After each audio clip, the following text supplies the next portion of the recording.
আপনি শখ করে যদি শরীরে কোথাও ট্যাটু এঁকে থাকেন, তাহলে এই পোস্টটি শুধুমাত্র আপনার জন্য। ট্যাটুর কারণে ত্বকে পানি পৌঁছাতে বাধার সৃষ্টি হলে অজু গোসল শুদ্ধ হবে না। ফলে যতদিন আপনার শরীরে ট্যাটু থাকবে, ততদিন অজু গোসল আদায় হবে না, এবং এই অবস্থায় আপনার নামাজও কোনো দিন আদায় হবে না। একইভাবে অস্থায়ী আঁকাঝোঁকার কারণে পানি পৌঁছাতে না পারলে অজু গোসলও কোনো দিন শুদ্ধ হবে না। আর যত দ্রুত সম্ভব তা উঠিয়ে ফেলা এবং ওঠানোর চেষ্টা করা উচিত। শরীরের কোনো অংশে ট্যাটু আঁকা ইসলামের দৃষ্টিতে হারাম। আল্লাহর সৃষ্টিতে বিকৃত সাধনের অন্তর্ভুক্ত ট্যাটু আঁকা।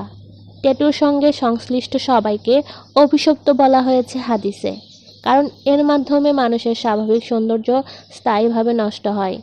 ইসলামের দৃষ্টিতে এই কাজটি খুবই গর্হিত।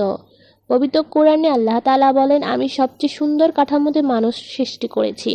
সূরা ৩ আয়াত ৪। তাই মানুষের স্বাভাবিক সৌন্দর্য বিকৃত করা ইসলামে নিষিদ্ধ। এই কারণেই পবিত্র কোরআনে অঙ্গ বিকৃতিকে শয়তানের অনুসারীদের কাজ আখ্যা দেওয়া হয়েছে।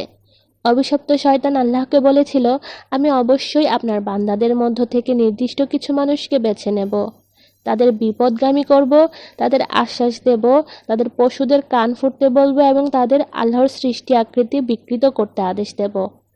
যে কেউ আল্লাহকে বাদ দিয়ে শয়তানকে বন্ধুরূপে গ্রহণ করে সে প্রকাশ্যে ক্ষতিতে পতিত হয়। সূরা নিসা আয়াত 117 থেকে 119।